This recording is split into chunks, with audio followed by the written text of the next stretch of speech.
pulled up lame with a severe groin injury.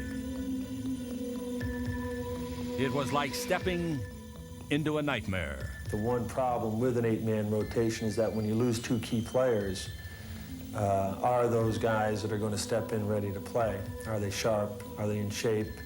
And can the team adapt?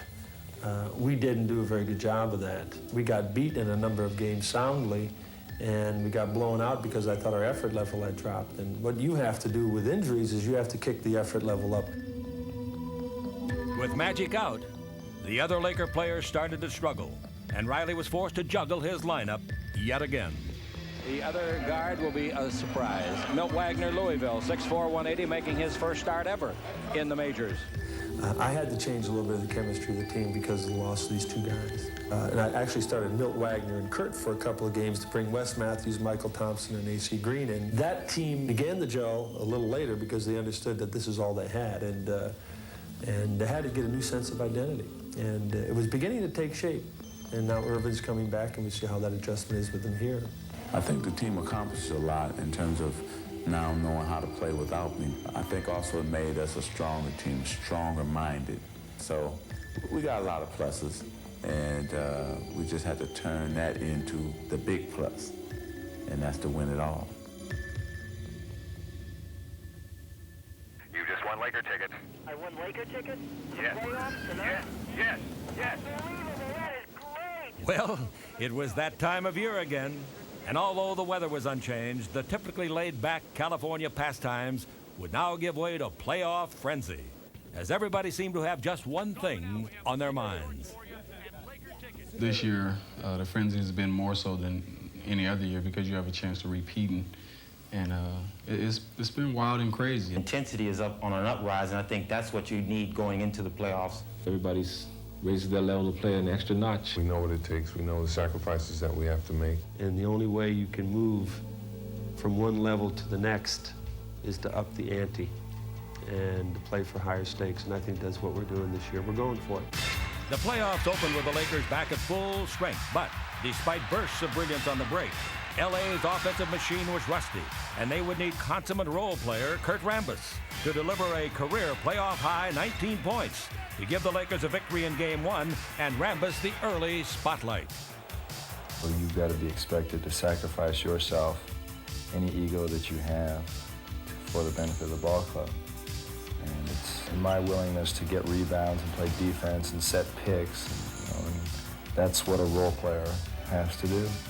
Game 2, San Antonio jumped out in front early, but the Lakers patiently played catch-up, looking to another role player, Michael Thompson, whose 29 points punctuated the versatility of the Lakers' attack. I just played my usual game and I just happened to get the ball a lot more than I usually get, so I was the one who was the focal point of the offense for a few games. It was fun while it lasted. Down 2-0, the Spurs knew their chances were a long shot, but they were determined to prove that they were not the paupers of the playoffs that everyone had predicted. The Spurs' plan was to stay right on the Lakers' heels. And in the end, Johnny Dawkins had the chance to put the Spurs into overtime or extinction. The San Antonio series was a closer series than most people would have given them credit, even though we swept them. The interesting thing about it was that this Laker team has somehow found a way to win when we haven't played our best. Opening game round 2, the Lakers found a way to play their best as they staged a full-court jam session against the out-of-tune Jazz, while Utah can muster only 8 points in the first quarter, the worst output in playoff history. There wasn't much that was not clicking for the Lakers. He brings it out in front to Cooper. Three-pointer. Good.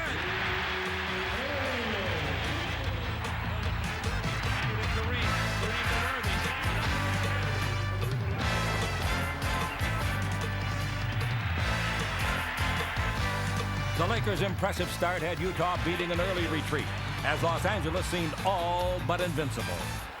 We let them get into a running game, and they're a good team. That's tough to catch them once they're ahead of you. And when people come to me and they say, hey, you can do it, I go, you want to bet? But Layden's apparent surrender was just an act, and in Game 2, the comedy stopped. Smiling faces sometimes pretend to be your friend. Smiling faces traces of the evil that lurks within. Smiling. That was a unique situation that happened. They peaked at the right moment. I think they were playing the best basketball in the whole league at that point. Smiling faces tell lies, and I got proof. Beware of the hands. The Jazz grin and bury you attitude evened the series, and suddenly their chances were no longer a joke. Instead, they were a nightmarish reality.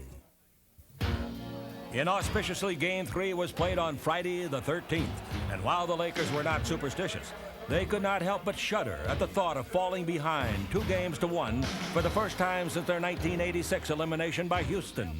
The haunting memory of Ralph Sampson's fateful fall away, which had motivated LA's back-to-back quest, hung heavy in the Salt Palace as a new nightmare seemed to be unfolding. Mark Eaton terrorized the Lakers on defense, while John Stockton and Karl Malone marshaled the Jazz attack. It was now clear that the Utah threat was very much a reality. And although the Lakers countered with the lethal bombs of Byron Scott, this battle was won in the trenches, where it was up to Los Angeles to find the message. The Lakers have been, I guess you can say, labeled with as being really a finesse team and not a physical team. They don't like the bang. A lot of times I have to get my teammates going in that direction, as well as some of the other big guys. We have to take it upon ourselves to, set the tone for the game for our own teammates. AC set the tone for Game 4, returning to the starting lineup. But to win this one, all the veterans would need to put on their game faces. Worthy exploded for 29. Kareem Abdul-Jabbar, after a poor Game 3, poured in 21, proving to the people at the Salt Palace that the captain was back. The Jazz kept it close until the fourth quarter, when Magic appeared and drove home the 113-100 victory. The pivotal fifth game was at the Forum, where both squads knew a victory would put them in very good shape. Going into the final minute, the Lakers had the ball in a 1-point lead, when suddenly nothing was guaranteed. The mailman rang 2 home, and the Jazz led by 1. Then it was Worthy's turn to deliver, and the chase was on. The Jazz called for Thurl to bail them out, and he answered. Then with 12 seconds to go, the Lakers looked to Michael Cooper, who surprisingly had never hit a game-winning shot from the field. But history and the score were about to change. The Lakers are out of timeouts. No timeouts left. The ball to Magic. Dribble drive. Down the middle. Out to Coop. 18-footer.